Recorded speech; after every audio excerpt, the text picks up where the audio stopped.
empezar. Listo. Fantástico. Bueno, por ahí tenemos que hacer algunas aclaraciones que seguramente también en otro lado no resultan necesarias, pero bueno, digamos, de paso repasamos un poco lo que habíamos estado charlando la vez pasada, ¿no?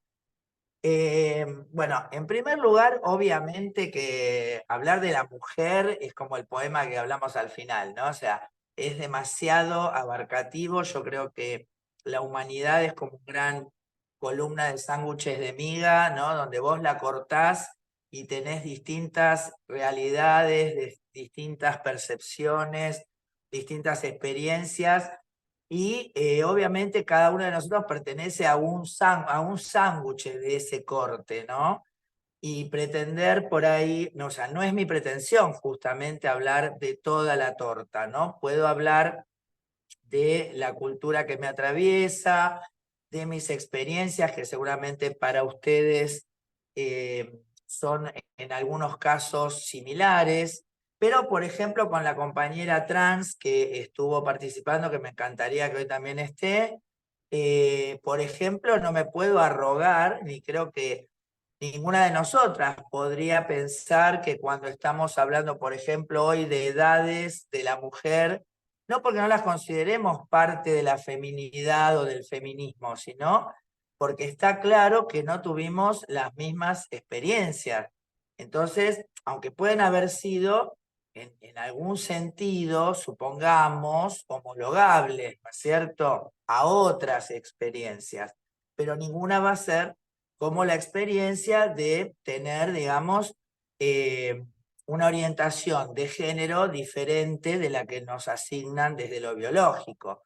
Entonces, y todo el recorrido que a su vez dentro de ese colectivo es diferente, porque hay compañeras que su familia ha aceptado, ha participado, ha acompañado estas determinaciones, y otras que desgraciadamente por ahí son la mayoría, han sido expulsadas, han sido execradas, etcétera, etcétera, y se han construido y reconstruido a partir justamente del reconocimiento de lo que le sucede como algo común con otros, y de esa forma inclusive haber logrado, por ejemplo, una ley, ¿no es cierto?, que permita dar visibilidad a la situación, ¿no es cierto? Y entonces incorporarlas cada vez más a una vida cotidiana de la sociedad, ¿no es cierto? Entonces, en ese sentido, quiero que quede claro eso. Después, por ejemplo, el enfoque que hago un poco encarando con Freud. Bueno, qué sé yo no soy psicóloga, yo soy médica, pero he tratado siempre de tener muchos recursos para poder, digamos, abordar las situaciones que me ha planteado, por ejemplo, personas con infección por VIH, ¿no es cierto?, que vienen cascoteadas, que vienen, digamos, inclusive porque muchas veces las personas, digamos, han prejuzgado estas cuestiones y un día se encuentran cruzando la vereda, y obviamente esto sacude mucho, pero también es muy lindo, ¿no? O sea, cuando la gente cruza la vereda, es muy lindo porque justamente ese prejuicio que tuvo lo tiene que romper. Muchas veces mueren en el intento y muchas veces pueden lograrlo y es maravilloso. Entonces, cuando uno está formando parte de ese proceso, realmente es hermoso. Entonces yo como médica, eh, como persona que trabaja de médico, me quedo corta si solo pienso en antibióticos, en enfermedades, en infecciones, etcétera, etcétera. Entonces, ahí aparece la psicología, que inclusive hay médicos que la niegan, o sea, hay gente que tiene tantos problemas mentales, ¿no?, que niegan al inconsciente. Entonces, digo, por ahí yo me formé en la antigüedad del siglo pasado, con Sigmund Freud y después con Lacan. Me lo explicaron tan bonito que me quedó. Obviamente acepto que hay muchas cosas nuevas, obviamente que no estoy parada desde donde estuvo Freud en 1910, no, no, desde ya que no. Pero me acuerdo cuando él hablaba de la formación de la estructura de la psiquis, y hablaba de la etapa onanística y hablaba, ¿no?, de la aparición del falo como dador del placer, y de que las niñas que no tenían pito, que no tenían pene, en algún momento, pues, la fantasía es que lo van a tener, y entonces, bueno, ahí empieza el famoso complejo de castración, como decíamos el otro día, que nos lleva al Edipo, ¿no? Y uno lo leía y decía, qué manera de, sí, Paco Maglio, bueno, un rector para nosotros, fue jefe y creador del servicio donde yo trabajo, y tuve el honor de hacerle notas, y bueno, era contemporáneo mío, Paco, así que sí, sí, sí, sí. Bueno, volviendo al punto, que no me quiero distraer, pensaba que Freud hablaba boludeces, ¿no? Porque en esa parte, y qué sé yo, y hasta que un día estaba con un compañero estudiando medicina y su hija, que tenía 2 o 3 años, pero que ya eran de estos chicos que son chiquitos y hablan a la perfección. Y entonces, él se había ido, era un domingo a la mañana, y estábamos con la mamá, que es, psicopedagoga, y la señora, oriunda del Paraguay, que estaba planchando la ropa, y entonces la nena va y le dice, cuando yo sea grande y sea varón, voy a jugar a la pelota. Imagínense, la señora planchando, no, nena, vos no te vas a transformar en varón, vos sos nena. No, sí, yo voy a ser varón. Y bueno, la mamá, que había leído a Freud, salió corriendo y le dice, no, no, vos no vas a ser varón, pero vas a tener hijos como mamá, ¿no? Entonces ahí hizo la conversión de hijo igual pene, ¿no? Y allá se fue con el Edipo abajo del brazo. Eh, Digo esto porque el otro día, cuando estábamos hablando, porque ahora vamos a volver, ¿no?, con el complejo de Edipo, de Electra, que obviamente es, como toda relación humana que hablamos, es muy compleja, es muy difícil poner todo lo que puede intervenir, y prácticamente no podemos uniformar, pero digamos, sirve como un poco de ordenador para analizar estos fenómenos, ¿no? Y lo que decía la compañera, que lo que termina diciendo Freud es que la mujer no termina de resolver el Edipo.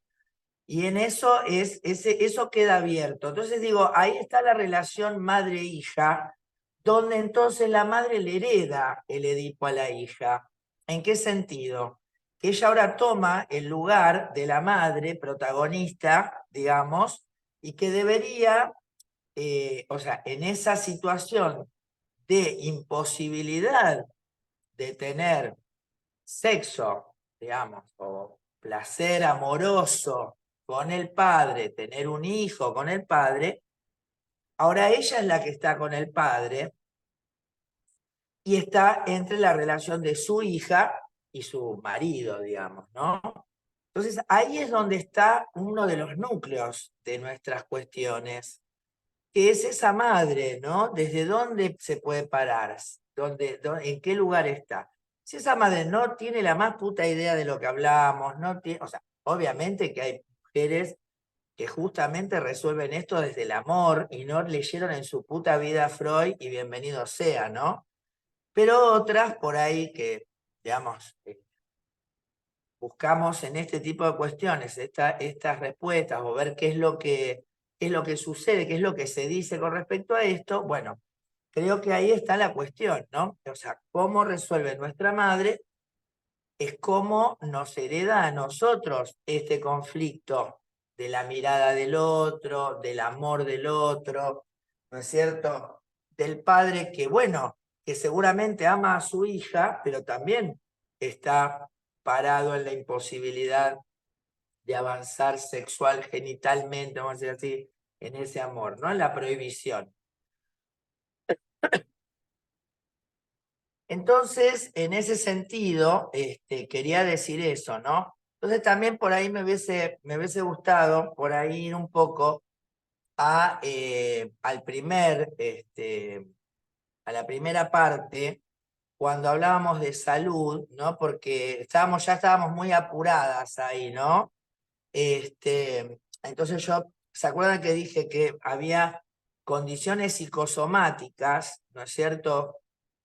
Que son aquellas que están, digamos, actuando previo a que aparezca, digamos, según la medicina, ¿no? La medicina, por lo menos donde yo estudié, mi librito donde yo estudié, las enfermedades psicosomáticas son previas a la adquisición del lenguaje.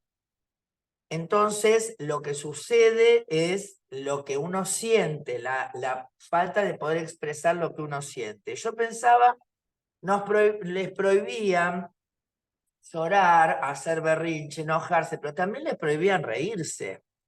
También había gente que si vos te reías te pegaban un cachetazo. También había madres que decían, dejá de reírte vos, pa, ¿no es cierto? O sea, esa condición de vedar el carril donde normalmente se va a expresar lo que uno siente como frustración, como alegría, como interés, etcétera, etcétera, y desde nos crean, de cierta forma, nos vedan esto, entonces esta energía, este sentir, esta emoción, se traduce en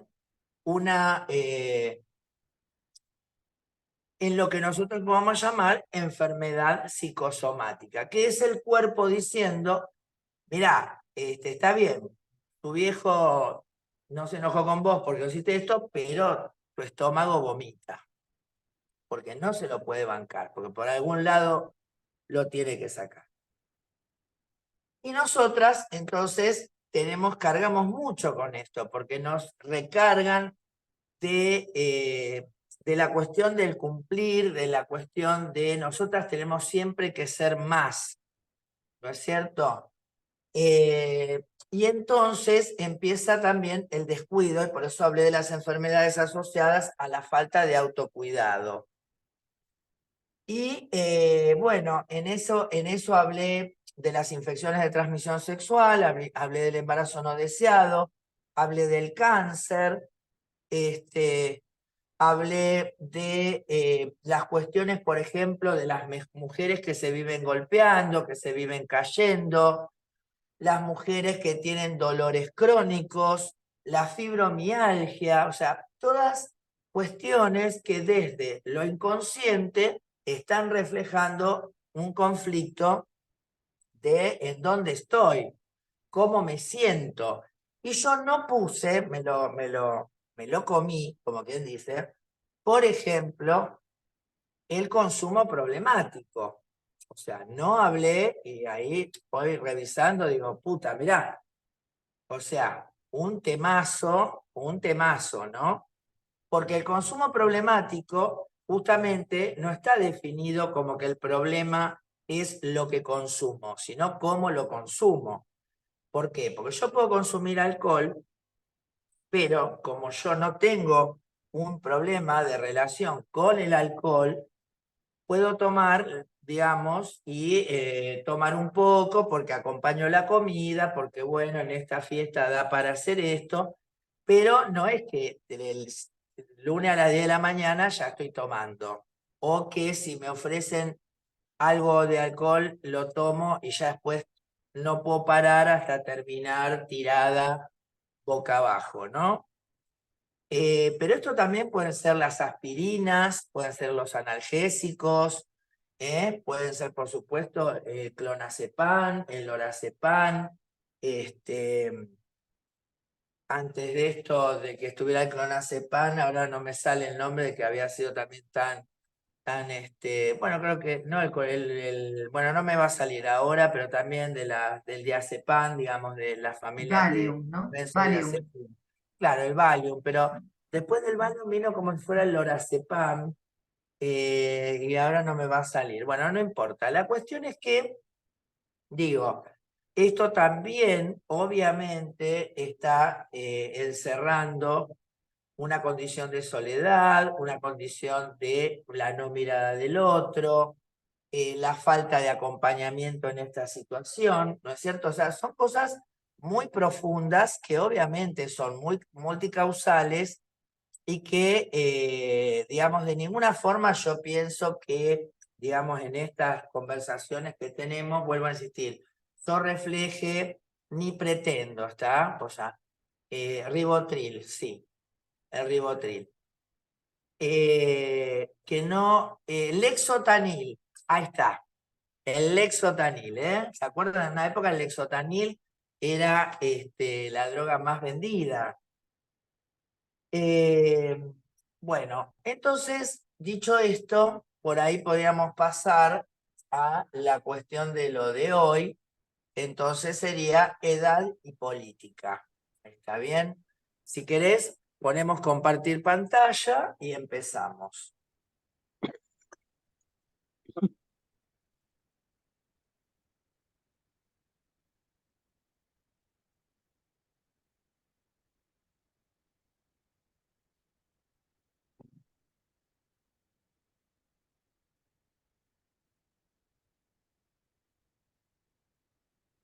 Bueno, entonces hoy 26/3 finalmente pudimos hacer esta segunda vez.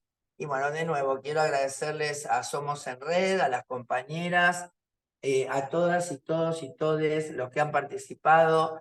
Y bueno, yo sé que está bueno también compartir lo otro que también se planteó, ¿no? Cómo llegamos a comunicarnos, porque comunicar es más que decir, que enseñar, etcétera, etcétera. Comunicar es un ida y vuelta, es aprender también del otro, ¿no? De la visión del otro. Porque obviamente Freud sirve para un determinado momento, en una determinada sociedad, que obviamente hoy es distinta.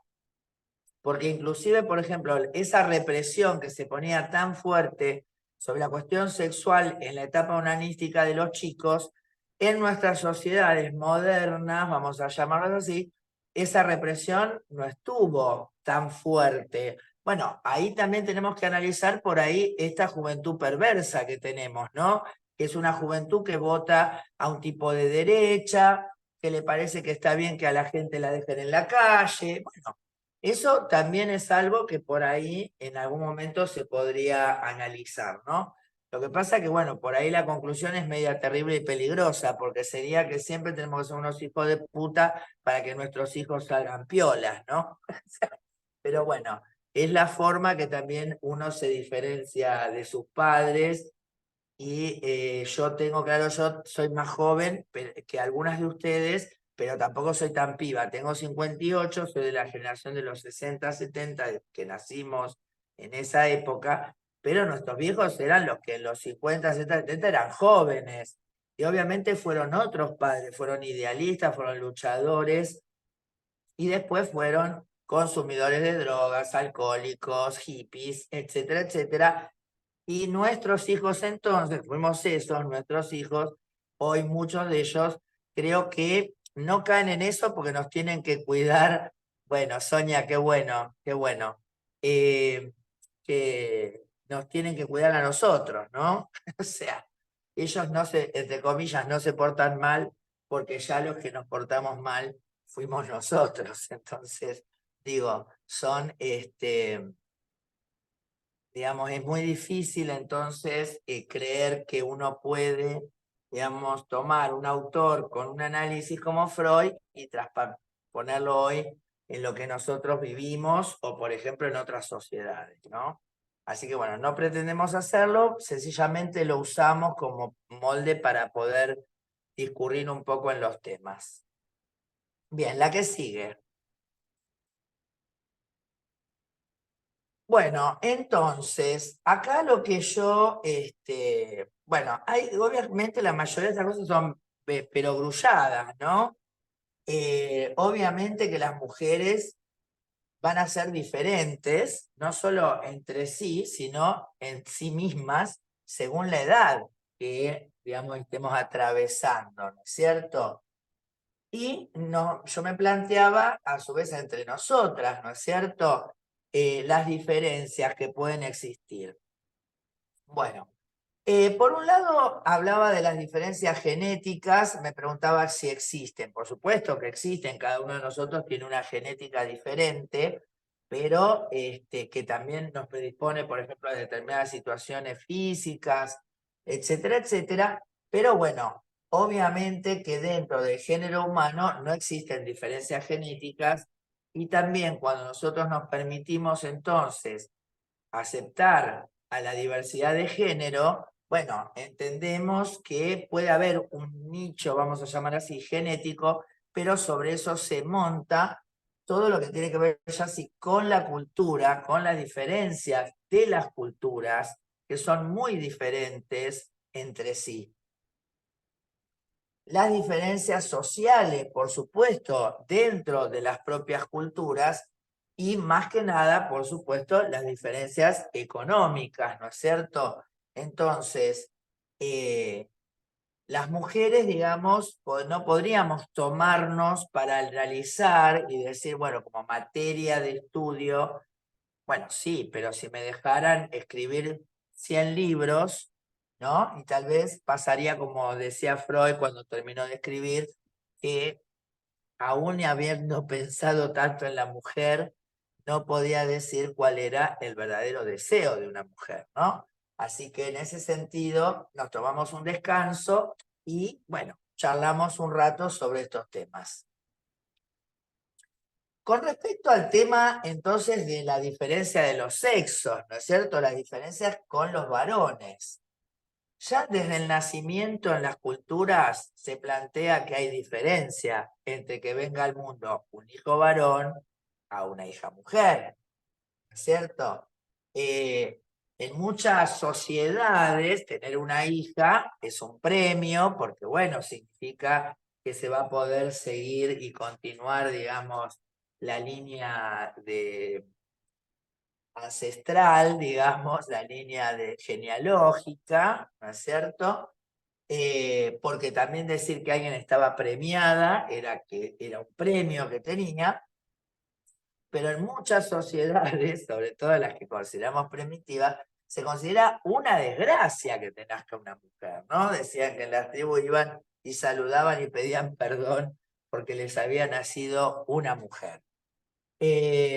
Obviamente que lo lo que hace como directriz de esto es el carácter de la crianza, que es lo que va cambiando, lo que se va transmitiendo, ¿no es cierto? O sea, la cultura es algo que se transmite, digamos, que va variando con el correr del tiempo, pero que en un sentido es lo que, lo que toma como marco el carácter, por ejemplo, de la crianza, ¿no es cierto? Entonces tenemos algunas culturas donde el carácter de la crianza es más inclusivo. Por ejemplo, en este momento, digamos, cuando nosotros, por ejemplo, en Argentina, porque ahí ya no te puedo decir que esto pase en Paraguay o que esto pase, tal vez en Chile sí, ¿no? Pero que pase en otros países, por ejemplo, la aceptación que hoy se tiene de la cuestión trans, ¿no es cierto? O de la cuestión de niños con discapacidad, o la cuestión de chicos con determinadas neurodivergencias, etcétera, etcétera. Entonces, cuando el carácter de la crianza es inclusivo, por supuesto, lo que, lo que encierra es la valoración de lo que va a aportar esa persona a nuestras vidas, ¿no? Lo que tiene para decir ese chico, ese niño, niña, niñe, ¿no? El respetar su lugar, respetar sus tiempos, respetar sus momentos, el reconocimiento como miembro de esa familia, como miembro de ese colectivo, de esa comunidad, o sea, la mirada del otro de nuevo, ¿no? Y el acompañarlo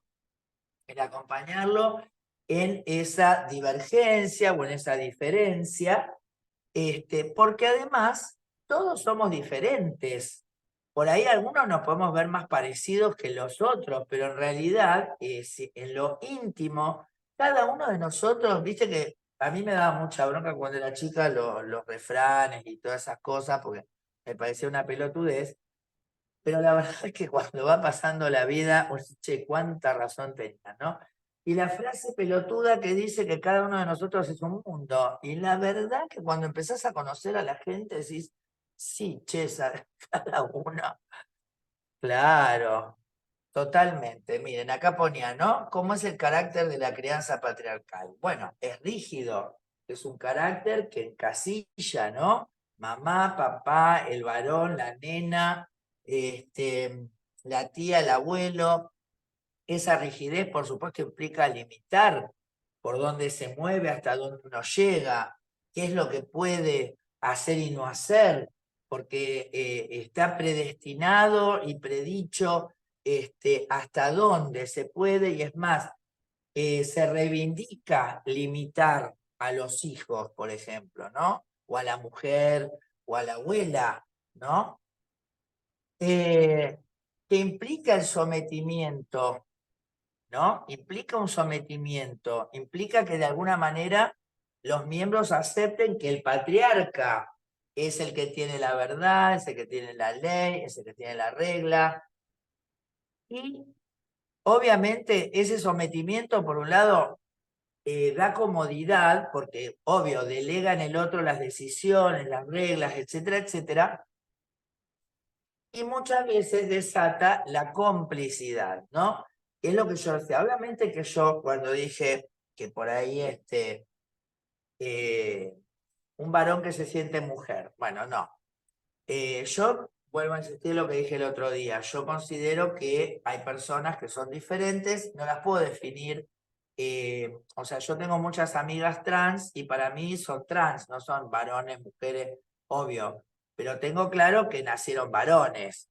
Entonces, en ese punto, lo que quiero decir es que, por ejemplo, hay mujeres y varones trans que, por ejemplo, o sea, que no son trans. Por eso digo, no es que está esto asignado a determinada característica, ¿no? Una respuesta al carácter de la crianza patriarcal es la complicidad. O sea, nos ponemos cómplices del patriarca, denunciamos a nuestras compañeras, tenemos el beneficio de algún buen lugar, designamos a quien hay que torturar, designamos a quien hay que echar, ¿no es cierto? Complicidad. Bien, la que sigue. Bueno, entonces empezamos un poco, vuelvo a insistir, o sea, soy esquemática y lo sé, pero no encuentro otra forma de encarar semejante tema que elegimos para dar la charla. Entonces lo que decíamos hoy, ¿no? En la infancia está todo, porque en la infancia está el principio, está la fundación de todo, de cómo pasemos nuestra primera experiencia, se decía, es el modelo que vamos a ir reproduciendo a lo largo de la vida cada vez que tengamos un conflicto de determinada característica. Por supuesto que el análisis, el psicoanálisis, la introspección, el poder, digamos, correrse de determinado lugar, nos puede permitir entonces entender, ver este fenómeno y por supuesto cambiar esta forma de reaccionar siempre como remedando a la primera vez, ¿no es cierto? Entonces, en la infancia está como decíamos nosotros, la familia tiene, la familia humana, tiene la característica de no estar preasignada por la ubicación de parir, ¿no es cierto? O sea, quién es la madre es la que pare, el padre es el que puso la semillita, o sea, no es así. Son roles, o sea, hay grupos humanos que son una familia, que ese grupo humano puede ser una tribu, puede ser los compañeros de la pensión donde nos dejaron, no sé, pero hay alguien que va a ocupar el rol de madre, que es el rol de protección, es el rol del alimentar, es el rol de esa mirada atenta, compasiva, cuidadora, ¿no es cierto? La que nos deja sobrevivir, la que se preocupa porque comamos, ¿no es cierto? La que se preocupa porque tengamos un lugar donde dormir. Y obviamente el rol paterno, que es el rol de la ley, es el rol del límite, también es el que nos dice, ¿no es cierto? Es el que nos reconoce, o sea, como que le damos ese lugar. Y nosotros, según Freud también, y creo que también eso sí lo podemos ver, es que en ese momento de la relación madre, padre, hijo, quien da el lugar de la ley es quien actúa de madre, ¿no es cierto? O sea, la que rompe la relación idílica con el hijo o hija, acá cuando digo hijo hablo del niño, ¿no? Del niñe, no hablo de género.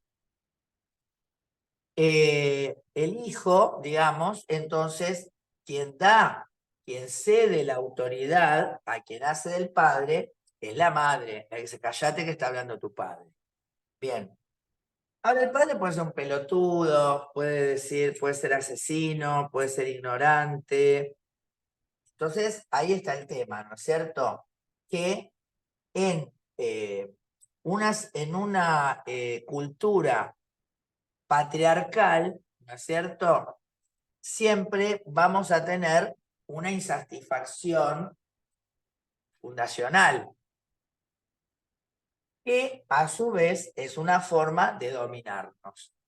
O sea, es obvio que también la falta nos mueve, porque siempre vamos hacia, por ejemplo, aunque es el exceso de dióxido que nos hace respirar, de alguna forma entendemos que en el fondo es la falta de oxígeno la que nos hace respirar.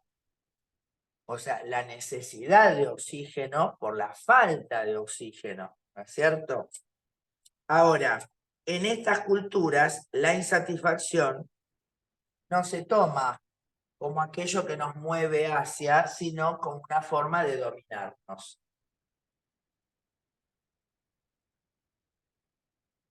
Por eso también, yo acá ponía, en la infancia está también el abuso, ¿no es cierto? ¿Por qué? Y porque el niño es muy vulnerable. Entonces, ahí está donde uno va heredando y pasando todo el abuso que sufrió, toda la desconsideración, todo, digamos, esa falta de contemplación de lo que le puede suceder al otro, por ignorancia, por repetir, por supuesto, porque también esto es lo otro que uno después empieza a entender, ¿no? O sea, mi madre viene de algún lado y su forma de ver las cosas tiene un porqué. Será aceptable, será deleznable, será lo que sea, pero seguramente hay un porqué. Entonces decía, ¿no? Que entre la relación con lo que sería la madre y el padre, entra entonces el famoso complejo de Edipo y la castración, ¿no es cierto? O sea, el hecho de decir, vos no vas a poder tener falo, pero sí vas a poder tener un hijo. Entonces, lógicamente, ¿con quién busco un hijo? ¿Quién dio un hijo en esta casa? Mi padre. ¿Con quién, a quién me quiero parecer? A mi madre. Ahora, esa madre que viene con su propio Edipo, que lo puede haber resuelto porque tuvo un padre sabio y tuvo una madre sabia, que venía de una cultura sabia, que venía de una cultura que sabía tomar distancia y ser considerado con la crisis que trae esa persona al mundo con con su autopercepción, ¿no? Yo acá me acuerdo mucho, hablando de, ya no de la mujer, ¿no? Sino vamos al hombre, porque esto también pasa con el hombre. El hombre también tiene un padre que muchas veces compite con él, no es un padre que entiende lo que le pasa y entonces si bien le va a decir, hijo, vete de aquí a tener otra familia, pero no lo va a echar a patadas ni le va a patear el ego, por el contrario, ¿no? Y ahí yo me acuerdo de la película Danza con Lobos, donde está el choque de culturas, ¿no? De las culturas originarias de los apaches, etcétera, etcétera, donde no sé si vieron esa película, si no la vieron, véanla porque es muy linda. Y y está el jefe de la tribu, 5 osos, y viene el hombre blanco, ¿no? Que plantea un problema para ellos. Entonces hay un hombre joven que obviamente es la juventud, el ímpetu, es el que desprecia al hombre blanco. No, es una película norteamericana la hizo Kevin Costner, ganó muchísimos premios Oscar y gastó $12.000 nomás en hacerla. Pero es un peliculón. Por ahí la primera parte es media ploma, pero la parte que él ya se va a la frontera, que empieza a conocer a los indios y todo, es muy hermosa. Bueno, la cuestión es que el viejo tiene entonces en la tribu a un joven que es un arrebatado, que mira con menosprecio al hombre blanco, y tiene al sabio, al pensador, digamos, de la tribu, que está queriendo, está curioso, está con predisposición a sentarse, a hablar con ese hombre blanco, a preguntarle. Entonces, ¿qué hace el viejo? Los manda a los dos. ¿Por qué los manda a los dos? Porque él sabe que cada uno le va a traer su visión, ¿no es cierto? Y él va a poder tener su propia conclusión de esas dos visiones, ¿no? Ahora él no le dice a ese joven, él le dice que de alguna forma él pasó también por donde él está hoy. Entonces que él no necesita patearlo, porque el tiempo lo va a llevar a ese joven al lugar donde está él. Entonces, quiere decir que no todo padre ni toda madre va a ejercer, digamos, la cuestión del maltrato o la cuestión de la competencia o la cuestión del no reconocimiento como forma de afirmarse en su propio ego. Yo creo que madurar de parte nuestra como mujeres madres es empezar a entender dónde estamos paradas y qué tenemos que dar, que por eso lo aprendemos más con los nietos, ¿no? Que es como ya que nos desprendimos de todo el nerviosismo, de toda la cuestión de criar, y entonces ya no nos importa si el pibe tiene mocos, si tiene esto, porque es más, ya sabemos que un día no va a tener más mocos. Entonces ya está.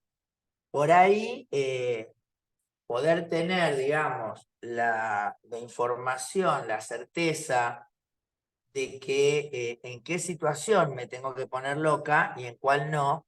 Bueno, obviamente estaría bueno nacer con toda la experiencia de los demás, eh, pero muchísimas veces no es así o es un saldo que viene, digamos, con los años y con la abuelitud, digamos, ¿no? Bien. Tal cual. Entonces, de esa infancia, ¿no? Con esas situaciones de abuso, que muchas veces pueden ser obviamente físicas, pueden ser sexuales, pero que muchas veces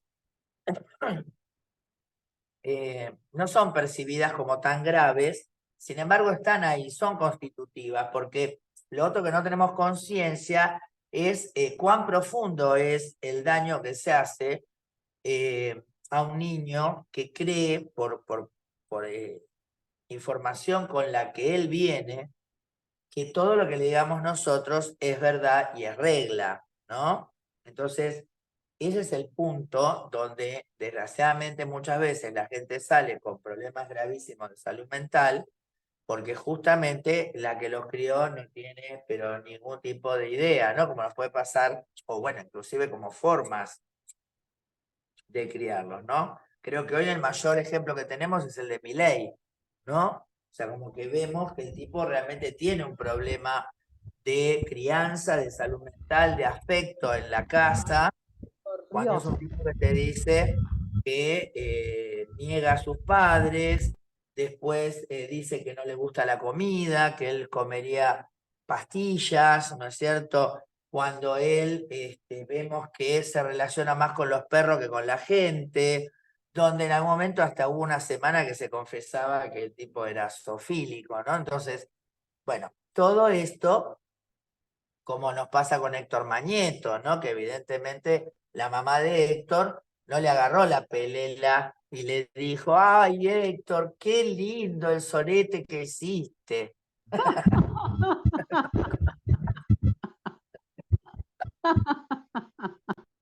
¿Qué problemas esas madres? Por favor. Mirá en el quilombo que nos metieron. Bueno, entonces llegamos a la adolescencia, ¿no? Como quien no quiere la cosa, inclusive cada vez, porque por supuesto las mujeres, ahora lo vamos a ver, claro, madres ausentes, porque lo que había era ausencia del deseo. Por eso muchas veces, ahora cuando me peleo con los trolls, digo, "Ay, claro, pobre, un tipo que la madre no lo deseó, que prácticamente en vez de parirlo lo cagó, te le pegás, sabés que le estás pegando donde más te duele, y le estás diciendo una verdad además, ¿no? Pero digo, entonces esa adolescencia, ¿no?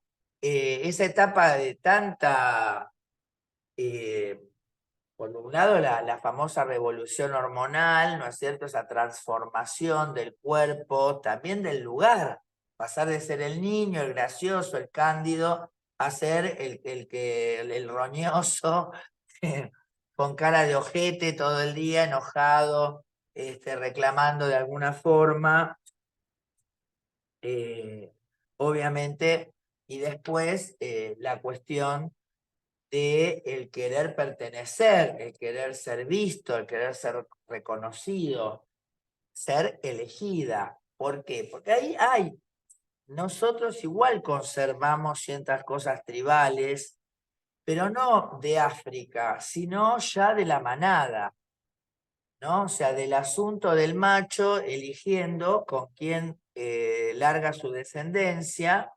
Y bueno, y queremos ser elegidos, queremos que nos elijan, ¿no es cierto?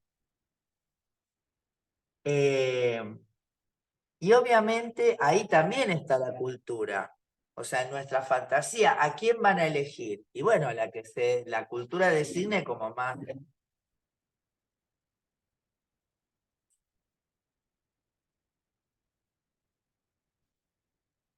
más adecuada, ¿no es cierto?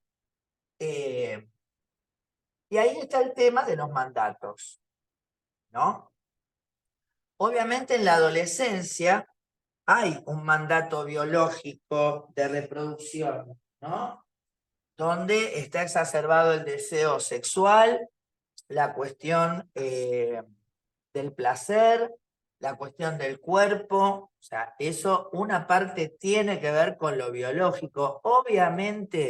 Obviamente yo soy médica, pero lo que dije al principio, yo entiendo que nosotros podemos tener una base, un terreno genético, después un terreno biológico, pero después viene obviamente la cultura, la educación, la política, el amor, o sea, viene todo eso, la percepción del universo, todo eso nos constituye, no es lo biológico, ¿está bien? Pero, como les digo, como me gusta ordenarme de alguna forma, bueno, toco el tema biológico, ¿no? Después viene, por supuesto, en la adolescencia también cambia lo que la cultura nos pide, ¿no? Lo que la cultura nos pide, que es generalmente, bueno, formarnos para ser buenas mujeres. Ya hablamos, sí, de la cultura patriarcal, ¿no es cierto? Donde entonces ahí es donde nosotras nos preparamos para ser madres, para ser buenas compañeras, para servir bien, para no discutir, ¿no es cierto? Inclusive en lo que tiene que ver con el desarrollo de la cultura en su faceta artística, ¿no? Donde al hombre se le permite que incurra en las artes y sin embargo las mujeres, ¿no es cierto? Durante mucho tiempo, si bien hoy por ahí ya, o bueno, jugar a la pelota, ¿no? Jugar al fútbol, también tiene que ver con la cultura. Bueno, hoy vemos que ya, como decíamos el otro día, las mujeres se reúnen los jueves a la noche a jugar a la pelota. Bienvenido sea, bienvenido sea. Pero por ahí no se nos ha promovido, promocionado, que vivamos de pensar, que vivamos de crear, o sea, no se nos da la posibilidad de vivir del arte, ¿no es cierto?, a las mujeres. Y además porque está la cuestión de la familia donde una termina siendo directriz y tiene que asegurar entonces la olla. Entonces, obviamente, salvo que tengamos realmente la posibilidad de pegar económicamente, bueno, generalmente eso queda como para, bueno, lo hago mientras soy soltera, mientras no tengo una ocupación, etcétera, etcétera. Una ocupación de mi familia, quiero decir, ¿no? Bien, fantástico. Y entonces ahí se mezcla, ¿no? La cuestión cultural con la cuestión social, que también, o sea, por ejemplo, el mandato de ser profesional, el mandato, por el contrario, de ser madre de familia, todo eso, ¿no es cierto?, que nos atraviesa, que nos direcciona y que obviamente somos inconscientes, lo transitamos de una forma inconsciente. Pasemos a la siguiente. Bueno, el tema en la adolescencia entonces empieza acá, ¿no? Fertilidad, la etapa de la fertilidad. O sea, ¿qué le podemos dar? ¿Por qué nos podían elegir? ¿Por qué nos podían en un momento dado, entre todas, seleccionar? Por la capacidad de traer descendencia, por la fertilidad, ¿no es cierto? Y todo el tiempo, ¿no es cierto?, la cultura, la formación patriarcal,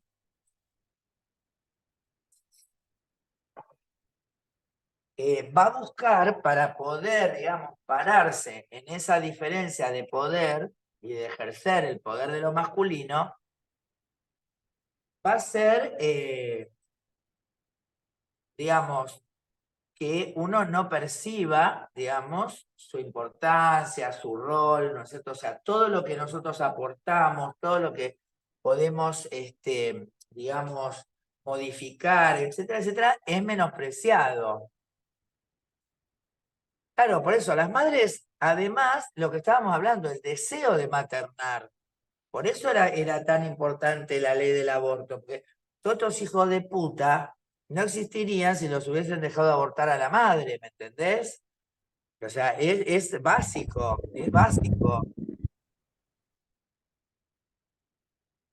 Bien. La cuestión es que entonces eh, la inconsciencia de nosotras mismas, de nuestro ser, de nuestro valor, ¿por qué valemos? Bueno, pues, digamos, en la tribu por ser madres, en una sociedad desarrollada por todo lo que podamos aportar. Porque obviamente que no me voy a quedar y no voy a aceptar que crean que yo creo que la mujer lo único que hace es tener hijos, ¿no? O sea, estamos de acuerdo que no. Pero digo, en esa cuestión tribal de la que estábamos hablando, está la cuestión entonces de aquel Edipo del que hablábamos, que entonces yo cómo me defino, ya que no voy a tener pene, y bueno, como la que va a tener hijos, la que va a tener, la que va a ser madre.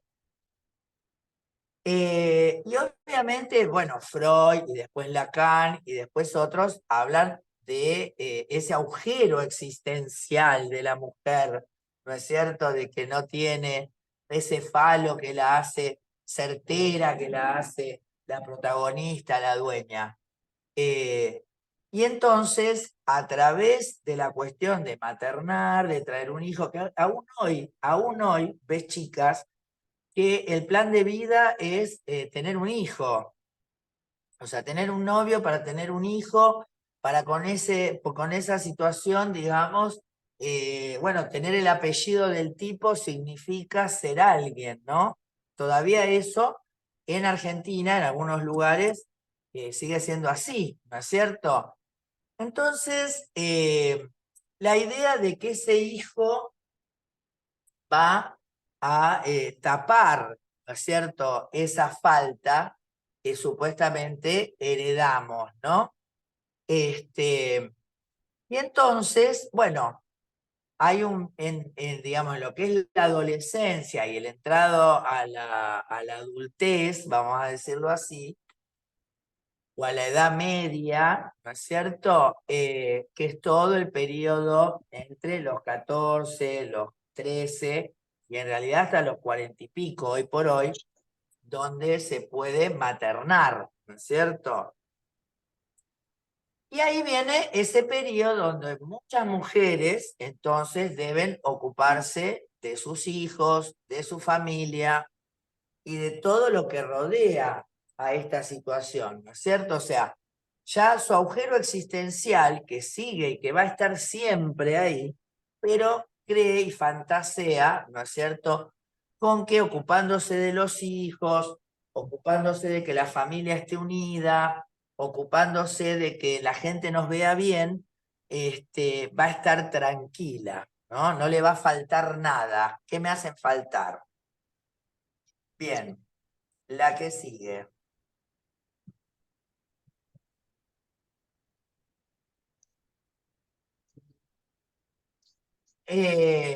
Bueno, yo digo que la fantasía sigue hasta que aprende a gozar del agujero. ¿Eh? O sea,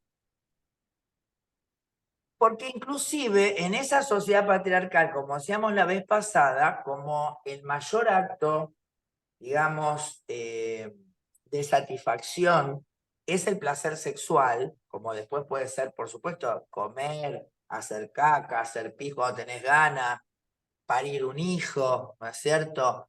Y después puede estar escuchar un buen tema o componerlo o tocarlo, la mirada de una persona con la que te amás, bueno, tantas otras cosas, pero eh, obviamente hasta que uno ve eso, en el fondo está actuando este vacío, ¿no es cierto? O sea, hay un vacío que yo lo tengo que tapar, que lo tengo que llenar con el hijo, con esto, porque ese vacío es no haber podido concretar el cierre con mi viejo, ¿no? Eso está muy, muy, muy, muy, muy atrás, por supuesto que está muy atrás.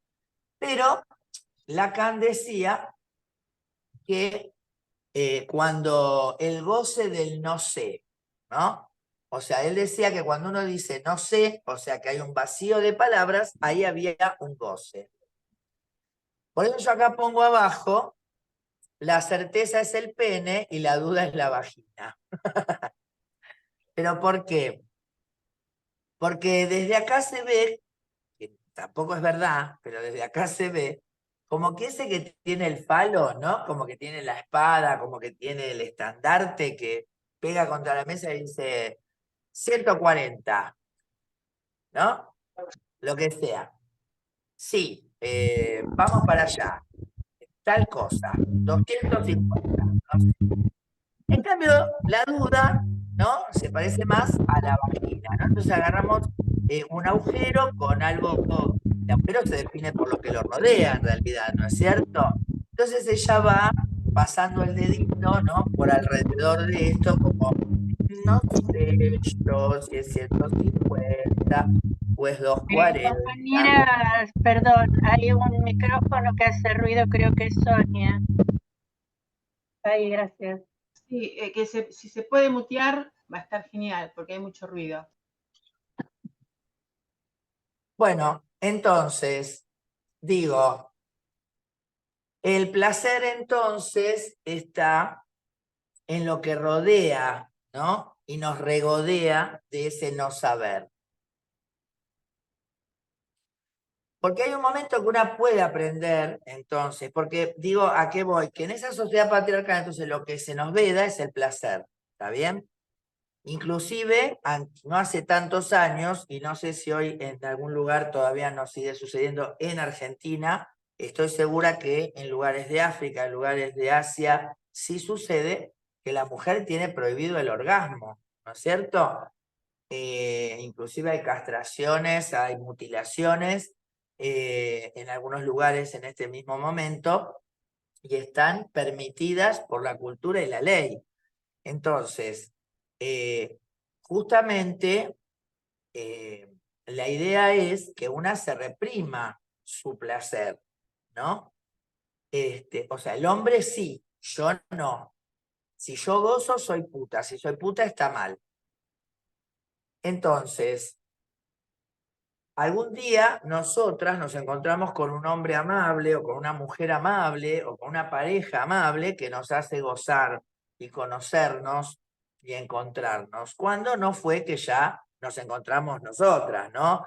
Porque también la masturbación era algo que como que siempre está prohibida y sin embargo cada día más se asume que la masturbación es algo que sucede, que está bien, por supuesto, y que es un gran método para poder pasarla bien y no tener que lidiar con un otro que nos jode, que nos pide un montón de cosas, ¿no? No, no sé si tengo la presentación, lo tendría que buscar, pero sí, sí digo que es así. Bien, entonces, la fantasía sigue hasta que aprende a gozar del agujero. ¿Eh?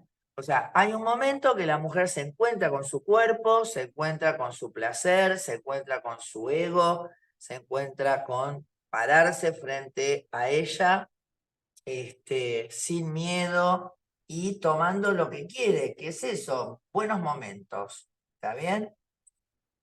Pasamos a la que viene, entonces digo, hay varias versiones de sí misma. ¿Eh? Está la casta, la loca, la puta, la sabia y la santa. ¿Está bien? Todas en una y una en todas.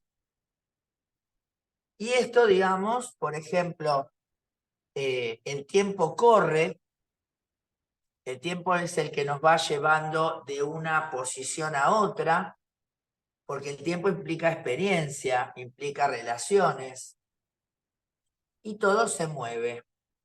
Entonces, aunque nosotros no queramos, nos vamos transformando a lo largo de la vida y obviamente ese ir en una cinta que se va moviendo nos va dando, por supuesto, diferentes perspectivas. Cuando uno está solo, cuando uno está en el ombligo, cuando uno recién nace, que dicen que el afuera está dentro, es una pantalla, obviamente todo se remite a mí, todo se remite a lo que a mí me ocasiona, todo. En cambio, cuando uno va madurando, cuando uno va amando, cuando uno va contemplando a los demás, empieza, digamos, a tomar como el segundo ojo. Ya no hay un solo ojo que mira. Uno mira desde mí, pero el otro mira desde el otro. Entonces yo ya puedo medir una distancia, una diferencia, puedo hacer lo que llamamos perspectiva, ¿está bien? Por ejemplo, lo que decíamos, diferentes perspectivas. No es lo mismo tomar el rol de madre al de abuela, o el de compañera, o el ser la hermana, o ser la enemiga, o ser la amiga, o ser la contrincante, o ser la cómplice. Lo que sí nos da, entonces, las diferentes posiciones sobre las que vamos recorriendo, sobre las que somos, es la oportunidad de entender, de crecer y de ser feliz. ¿A qué me refiero? Esto, ¿no? O sea, un proceso que por ahí, bueno, la primera vez que tuviste la menstruación cuando nadie te dijo de qué se trataba, ¿no es cierto? Y después cuando existió la ESI, entonces, o en la escuela la maestra se copaba y te explicaba, entonces obviamente no fue lo mismo ese sangrado, entendiendo lo que pasaba a no sabiendo directamente, ¿no? Y obviamente, entonces cuando digo las oportunidades de entender, de crecer y de ser feliz, en definitiva son las posibilidades de acceder, ¿no? O sea, un poco este mundo patriarcal lo que no nos quiere es dejar es acceder a ese lugar. O sea, el tipo quiere estar ahí, no quiere que haya minas alrededor, no quiere competir con las minas. O sea, solo acepta una mina que acepte quién es él, ¿no? Que puede ser su madre, por ejemplo. Pasemos a la siguiente.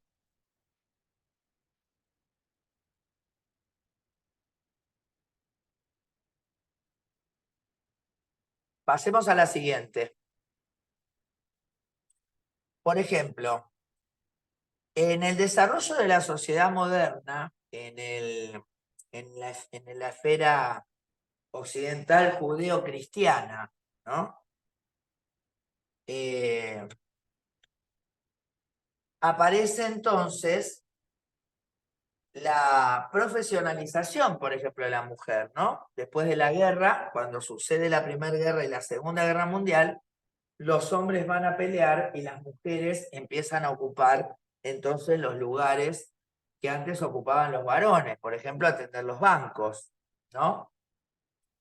O ir a las oficinas. Por eso esto también hizo que esos sueldos bajaran a partir de que las mujeres empezaron a ocupar esos lugares. Pero también el empezar a acceder a partir de los derechos civiles, empezar a acceder progresivamente a educación superior y a profesionalizarnos, ¿no? Sí, fabricar armas también. Bueno, y ser científicas, ¿no? De la guerra. Pero ahí surge entonces, obviamente, el peso del feminismo, ¿no? Como la herramienta en realidad, que podríamos decir, o sea, la herramienta fue la lucha, porque como decimos siempre, nadie nos dio lo que nos dieron porque eran buenos, la dieron porque o nos necesitaban, como estábamos diciendo recién, o porque les ganábamos. Pero si nos tenían que matar, nos mataban, si nos tenían que prender fuego, nos prendían fuego. Por eso también es duro que haya antifeminismo, ¿no? Que donde se gestionó la profesionalización de la mujer, surja la meritocracia, ¿no es cierto? Y que la mujer que hoy accede a esos lugares, en muchos casos, no entienda que si está ahí es producto de un proceso histórico, no se gestó con su nacimiento al mundo. Sucede esto también que, desgraciadamente, la educación sigue estando en manos de una estructura patriarcal, hegemónica, meritocrática, discriminadora. Y de esa forma, por ejemplo, hoy en las universidades, que son universidades, muchas de ellas públicas, y de excelencia, por supuesto, siguen teniendo una formación académica que termina sacando gorilas meritócratas, ¿no? Por ejemplo, me contaban que en la Universidad Tecnológica, que es una universidad creada por el general Perón justamente para permitir que los hijos de los trabajadores se formaran en ingeniería, ¿no? Para poder, digamos, ese país pujante que se necesitaba, con capacidad de producir y de industria de base, necesitaba más ingenieros, e ingenieros con un pensamiento, digamos, desde abajo, desde la clase trabajadora, no desde la élite, ¿no? Y sin embargo, hoy, en los videos que hay históricos de la presentación de la universidad, no figura que Perón la inauguró, que fue Perón el que la construyó. Entonces, fíjense hasta el punto, porque, bueno, está bien, cuando a Perón lo echan, hasta lo borran de los libros, está bien, pero ya pasaron 70 años de eso. Está bien, ponele que estuvo proscrito hasta el 74, está bien, dale. Que vino el 76, dale, pero tenemos 30 años de democracia. O sea, podríamos haber saldado esto y poner las cosas en su lugar. Sin embargo, esa discusión y ese cambio no se ha dado. Y eso es también un poco lo que perpetúa, ¿no? La mentalidad que tenemos de votar a tipos que nos dicen que nos van a romper el culo y que les van a romper el culo al resto. Y que estemos de acuerdo que eso está bien, ¿no es cierto? Bien. Entonces, nada, el tema de los derechos que nos dio la posibilidad de accesibilidad, y por supuesto, desgraciadamente, en muchos casos, a incorporarte entonces a esa mecánica patriarcal, ¿cierto? Obviamente hay muchas mujeres en nuestro país y en el mundo que pudieron romper con esto y pudieron generar, digamos, espacios donde la femenidad, ¿no es cierto?, gobierna desde otra perspectiva. Pero, desgraciadamente, no es todavía algo que logremos instalar, digamos, como visión, ¿no es cierto? De hecho, volvemos al punto, hoy gobierna un engendro de hijos de puta apoyados por un montón de gente que está de acuerdo con que sean una mierda. O sea, a mí me ha pasado como médica de entrar a una reunión de un supuesto sindicato que estábamos armando de médicos terapistas intensivistas y entrar yo a una reunión y decir, hola compañeros, y una médica decir, ah, no, ya empezamos con la boludez y se fue, ¿no? Entonces digo, desgraciadamente estamos muy lejos todavía de poder cambiar esas cosas, ¿no? Bueno, la que viene.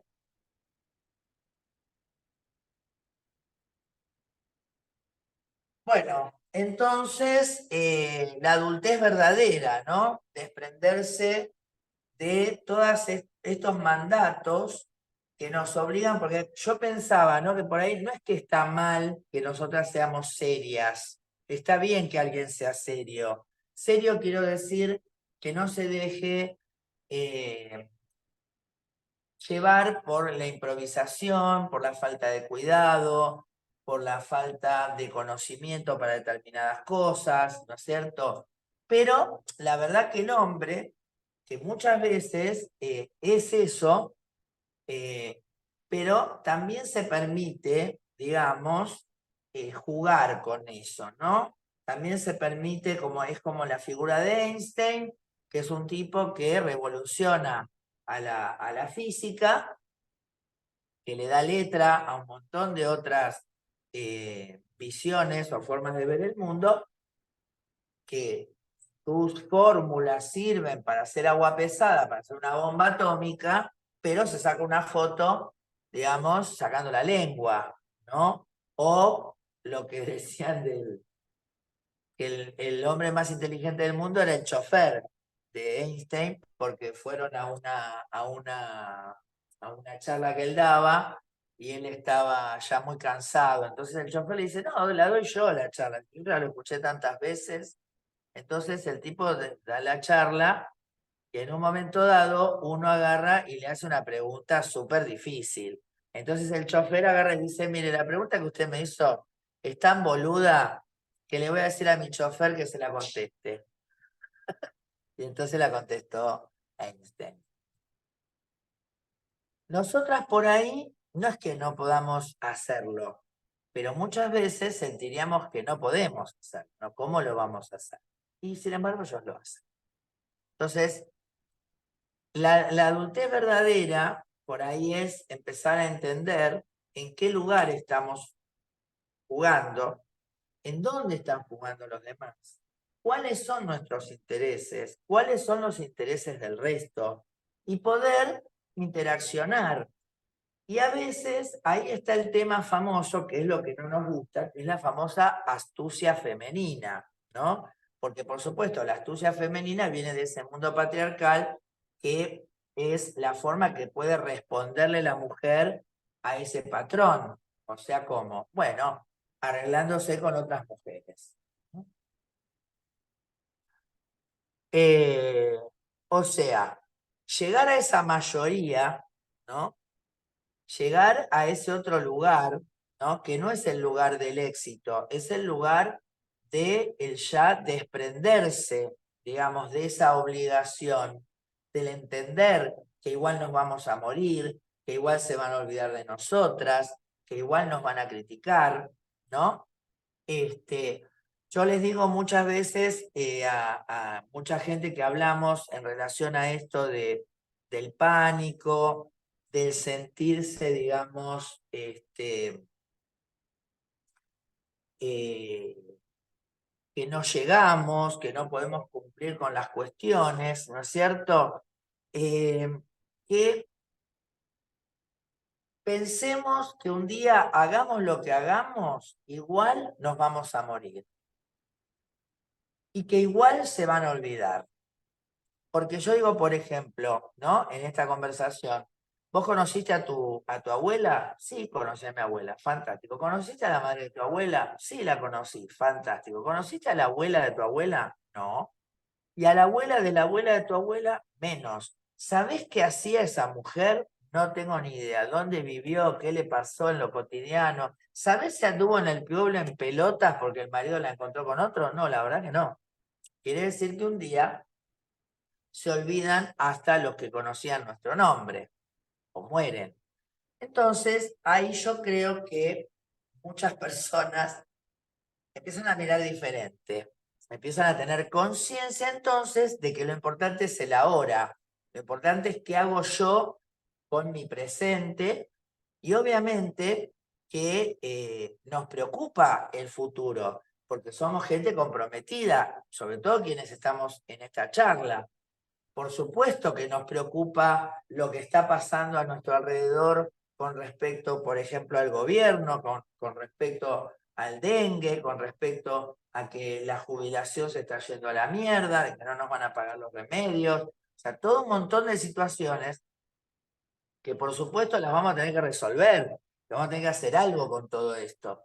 Pero, en definitiva, hagamos lo que hagamos, igual vamos a llegar a aquel punto, ¿no es cierto? Entonces, por ahí creo que llegar a la mayoría tiene que ver con poder ver esto desde ese otro lugar, desde esa otra perspectiva, ¿no es cierto? No hay que apurarse, porque la muerte viene, la muerte está, es algo que es natural, pero ¿qué pasa con la vida?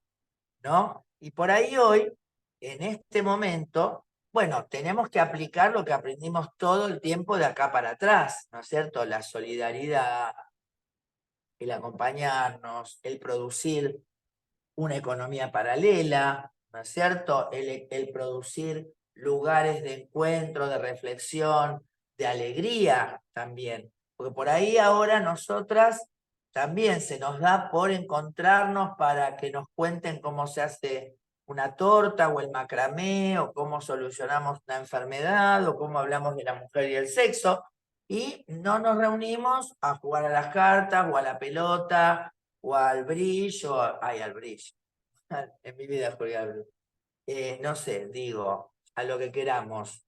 Bueno, a ir a pagarle unos chongos para que nos hagan el amor, también podríamos. Sin embargo, digo, todo eso nos parece que no tiene nada que ver, que por qué vamos a hacer eso, a muchas no les gusta, no a todas somos iguales, claro, desde ya, ¿no? Pero son formas de cortarnos posibilidades que parten de nosotras mismas, porque es cómo voy a hacer, cómo me voy a reír, cómo voy a disfrutar. Solo disfruto si estoy pensando, solo disfruto si estoy aprendiendo. Y el hombre por ahí se permite boludear y es feliz. Igual llega o no llega a fin de mes. Igual tiene hijos o no los tiene. Entonces digo, nos libero de eso. Entonces, ¿qué les digo? Llegar a la mayoría sabia, experta y feliz. Ya quedan 2 filminas y nos vamos. Quedan 7 minutos. Y tengo otro poema para ustedes. Bien. Sigamos a una más.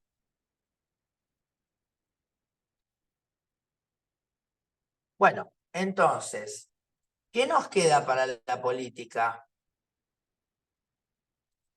Lo que habíamos dicho, ¿no? O sea, nosotras estamos atravesadas por la cultura, la sociedad donde vivimos, nuestro sistema económico, y todo esto va a la política, y la política podríamos hacer, obviamente, una flecha que fuera hacia el otro lado. Y digo, Marx tenía razón. ¿Por qué tenía razón? Porque la liberación de la mujer en estos lugares del occidente judeocristiano, hubo una liberación femenina, que la mujer por ahí no fue consciente, pero en tanto y en cuanto la mujer empieza a trabajar, a estudiar, a que ya no se le prohíba acceder a la escolaridad, obviamente eso le da otro lugar a la mujer, le da la posibilidad, por ejemplo, de la liberación en cuanto a que ya no necesite un hombre para tener un apellido, para que de esa forma pueda acceder a los bienes, por ejemplo, ¿no?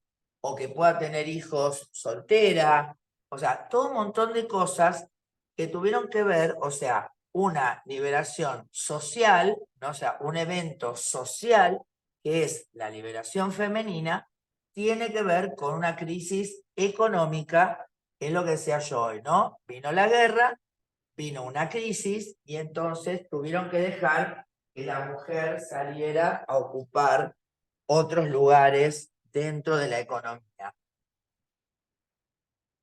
Bueno, la última, una más. Entonces, la política como instrumento de transformación le es vedada a la mujer en las sociedades patriarcales, ¿no?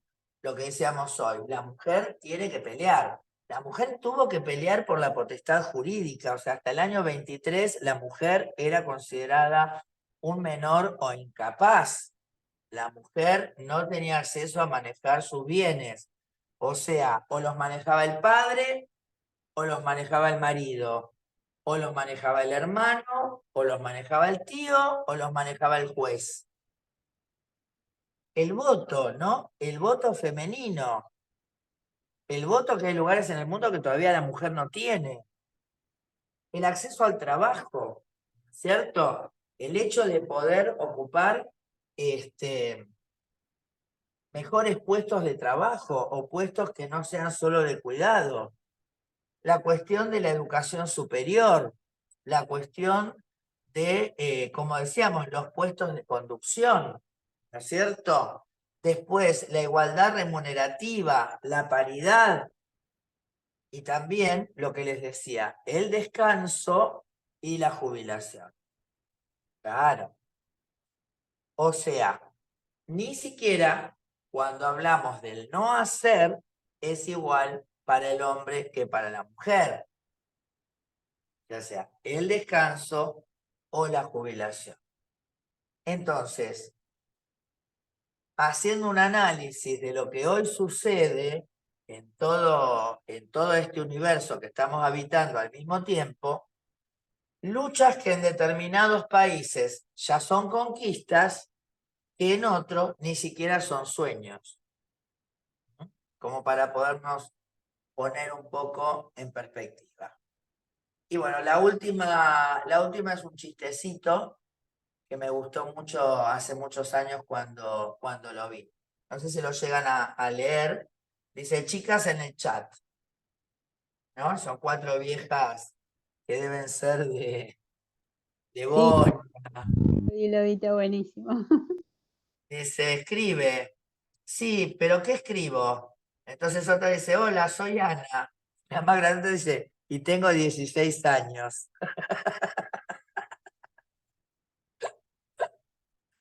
Bueno, termino con un poema. ¿Quieren? Bueno, si Sí, no claro. quieren. Oh, Sí, sí, si sí, no sí, quieren. por favor, yo quiero. Tenía el Sí, micrófono apagado. sí, estamos todas silenciadas por eso. Precioso, precioso, Gaby, gracias.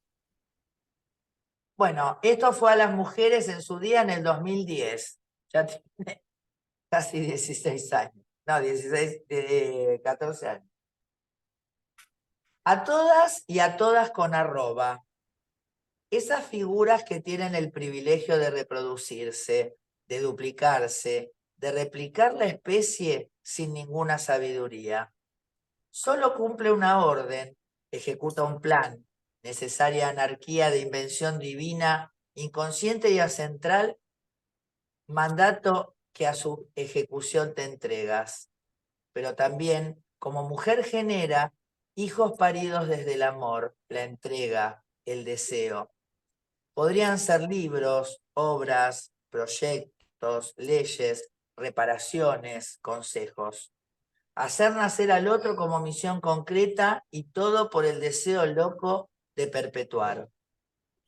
A veces buenas, a veces malas, a veces sabias, a veces brutas, portadoras del tiempo y la paciencia, ejercitadoras de la astucia, las minucias, tejedoras incansables de intrigas palaciegas por el solo mérito de estar, las que en realidad deciden sobre todo, comandan los destinos, caminos. Aquella fuerza que de estar quieta condena al hombre a la monotonía y que cuando se vuelve flecha tuerce el destino, hablando en términos de cultura, hablando en términos políticos. Erguida allí frente a todo, dando testimonio de lo primero, el comienzo, la que nos pone aquí, la que enjuaga nuestras heridas y desvela nuestras noches. Tal vez también nos cierre los ojos en alguna cama hospitalaria o en un moderno campo de batalla. El canto de las sirenas, de la que se ha escrito sinfonías de ensayos concienzudos y que no han logrado lo más mínimo e indispensable, nombrarte. Muy lindo, muy lindo. Muy bueno, hermoso, hermoso. Precioso, Muy precioso. lindo, muy lindo, muy lindo. Muchísimas gracias. Che, estuve en Puerto Gracias a vos. Madryn hace unos días. Sí. Tengo a mi comadre ahí. qué lindo.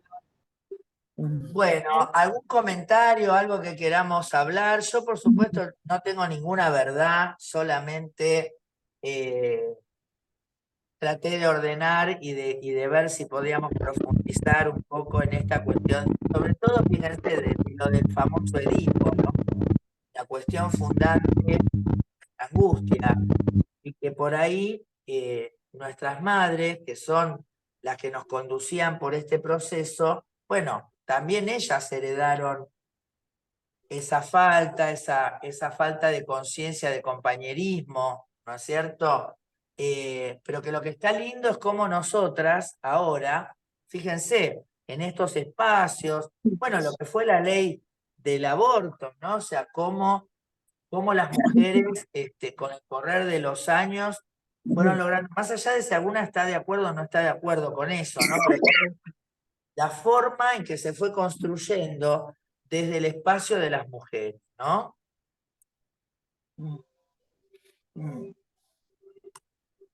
Y que todavía falta mucho. Claro, Mucho. falta mucho. Porque yo, por ejemplo, el otro día estaba pensando que está bien que a veces justos pagan por pecadores.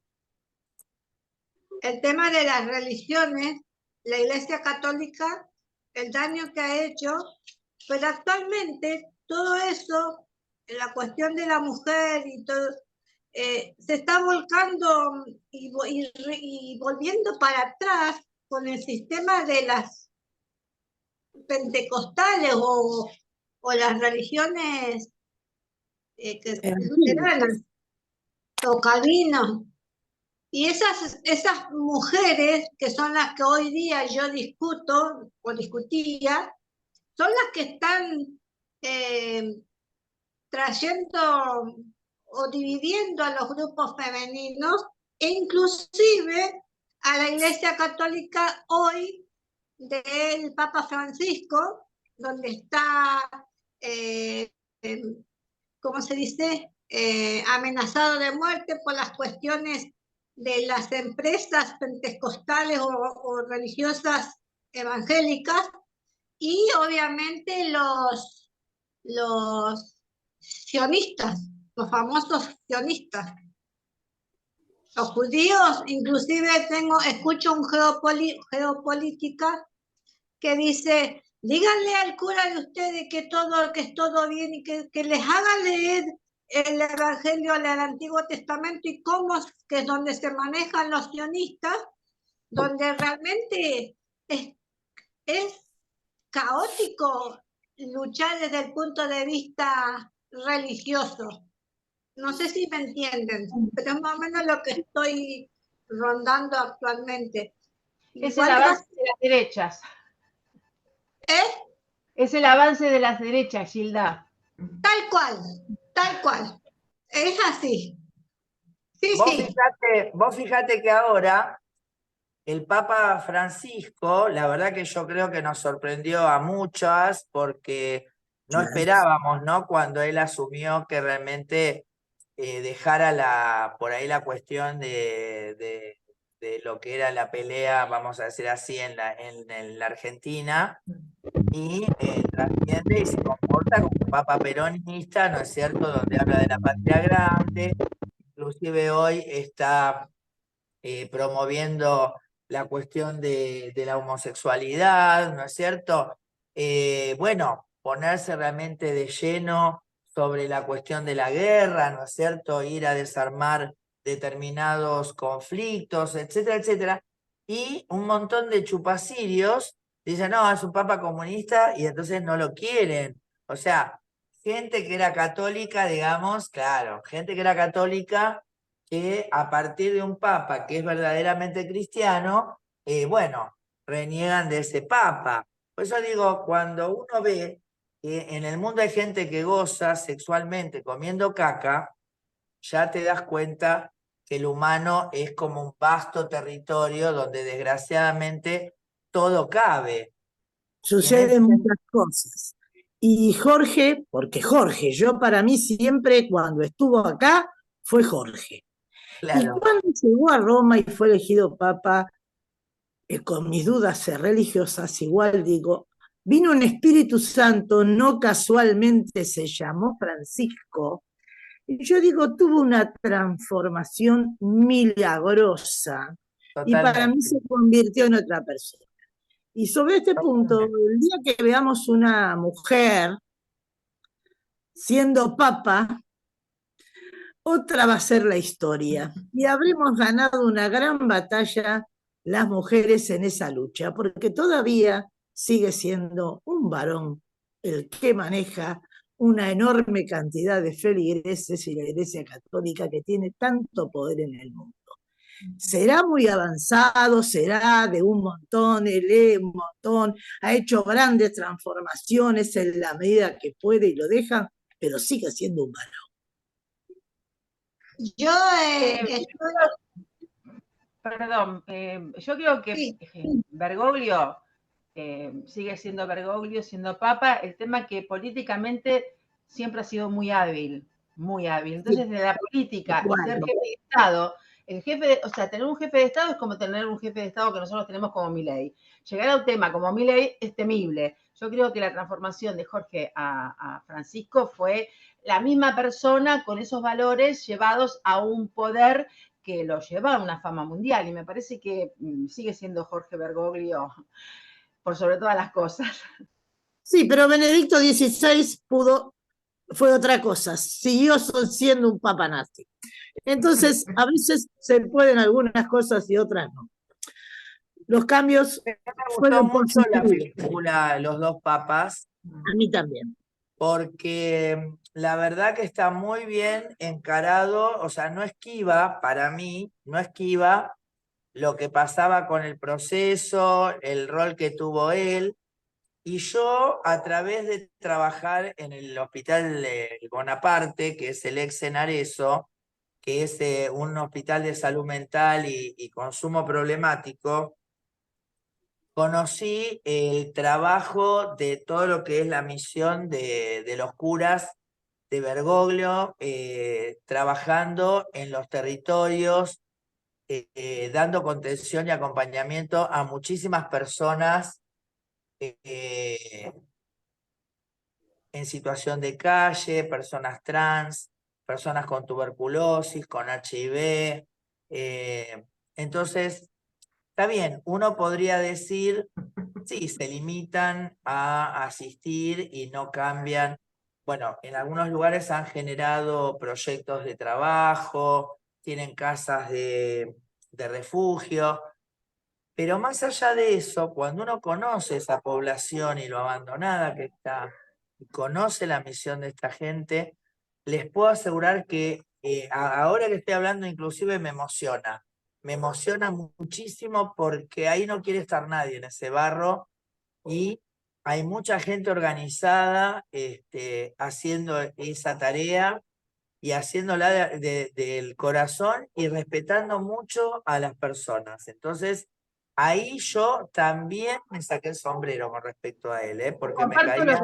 Sí, comparto lo que decís. Yo trabajé con Bergoglio y realmente es emocionante lo que se hizo. Por eso creo que el ser jefe de Estado del Vaticano llevó determinadas cosas a un modelo y que esto, la derecha y determinados lugares, o sea, políticamente tiene su contra. Me parece que pasa por ese lado. No hay comparación con los otros papas. Entonces, no es que lo defienda a Bergoglio, nada por el estilo, podés estar de acuerdo o no, pero el trabajo que se ha hecho, lo que hacen las iglesias, lo que ha hecho con la gente de la calle, ha sido maravilloso. Lo que hace con la gente de las poblaciones o sea, vulnerables, con los jóvenes, sí, con los manicomializados, digo, sí, realmente es espectacular. Yo lo comparto mismo en el Hospital Muñiz, que yo he ido como voluntaria, aparte como paciente, me parece que te lleva, a mí me llenó de fuerza para seguir hacia adelante como mujer, como persona, para seguir y tener una visión de futuro. Digo, claro, pero además no nos olvidemos que la iglesia maneja mucho poder económico y el tema de la pedofilia tiene que ver, tiene que ver. Por eso para nosotros nos sigue siendo muy difícil romper todo esto, porque allá arriba de todo hay una gran cadena que tiene ese hilo conductor, que es el tráfico de personas, y en el que participan en la iglesia activamente, y que si te metes con eso, terminás muerto. O sea, eso también, como que nosotros por ahí, eso es lo sustancioso que está atrás. Lo sustancioso que está atrás es el tráfico de personas, la pedofilia y el poder económico que maneja la iglesia, más allá de si después Bergoglio dice, ¿por qué estamos hablando de Bergoglio? Estamos hablando de Bergoglio, no me acuerdo por qué, pero... religión. Porque la compañera Gilda dijo el tema de... Los que vamos a hablar nos representan. Totalmente. O sea, ¿qué es que te represente un tema, compañera? No entiendo. Sí, pero escúchenme, yo hay algo que no terminé de decir, que no es solamente de la Iglesia Católica el Papa. Actualmente los que tienen ese poder, creo yo, por lo que estuve investigando, no es solamente el tema de la pedofilia que ha sido de la Iglesia Católica. Actualmente muchos son los sionistas, los anglosajones, los detrás de judíos. Esos son los que también tienen, no sé si han visto las famosas túneles que hubieron de los judíos en Estados Unidos. Y sí, esos también son muy sucios, chanchos, hipócritas. Son a veces, son peores que lo que hizo el Papa en sus antigüedades, que lo que es ahora. Me parece a mí, yo que soy católica y ya no soy tan religiosa porque de mi paso por la universidad me abrió mucho la cabeza, ahora los que mueven los hilos, y inclusive no lo he leído, pero me dijeron, a partir del Concilio Vaticano II, quienes están manejando los hilos dentro de la Iglesia Católica son los sionistas judíos, los dueños de todos los bancos como la familia Rothschild y todo eso. Y escúchame, ¿quiénes se salvaron? ¿Quiénes se salvaron en la Alemania nazi? Los judíos poderosos que también se fueron y que como lo que en realidad se estaba derrotando era el avance del comunismo, el avance del comunismo en Alemania. Y bueno, ahí está el tema, que desgraciadamente cuando están allá arriba ninguno tiene bandera, ninguno tiene pudor y todos manejan un poder que realmente es absolutamente demencial y excesivo, ¿no? Exactamente. Y es lo mismo lo que está pasando hoy día con el genocidio de Palestina. Totalmente. Todos los pobres son los que se mueren. Mm, Es cierto. Bueno, niñas, Sí, Muy buena un su gusto. exposición. gracias. Un Muchas gracias, gusto, Gabriela. Muchas Gabriela, gracias. muchísimas gracias, ¿eh? Muchísimas gracias, infinitas, infinitas. Muchísimas gracias. Muchas gracias. Un Bueno, tiempo de acá a aprendizaje. disposición para los temas que podamos seguir abordando juntos. Y bueno, un beso grande. Y bueno, Hasta sigan la próxima, doctora, y mucha fuerza. Sí. en YouTube, en Mundo Muchas Piovano, gracias. que es mi Mundo lugar. Piovano, Mundo ¿Eh? Piovano. Sí, buenísimo. Bueno, Chao, chicas. adiós, Abrazos, abrazos. cariños. Gracias por todo, doctora Gabriela. Muy buena. Gracias a ustedes, mis amores. Muchísimas gracias. Muchas gracias. Gabriela, yo estoy en un programa de radio, te voy a llamar porque estoy en la radio 91.1 Amadeus, en un programa de mediodía, todos los Dale. lunes, así que me gustaría poder tenerte de visita telefónico o en el piso, eso lo arreglamos. Dale, arreglemos. Dale, te mando un abrazo. Un beso grande y gracias, ¿eh? Gracias, gracias a Vamos. todas. Y Gracias como a todas. digo, como digo siempre, las quiero mucho. Muchas gracias. Mari, Mari.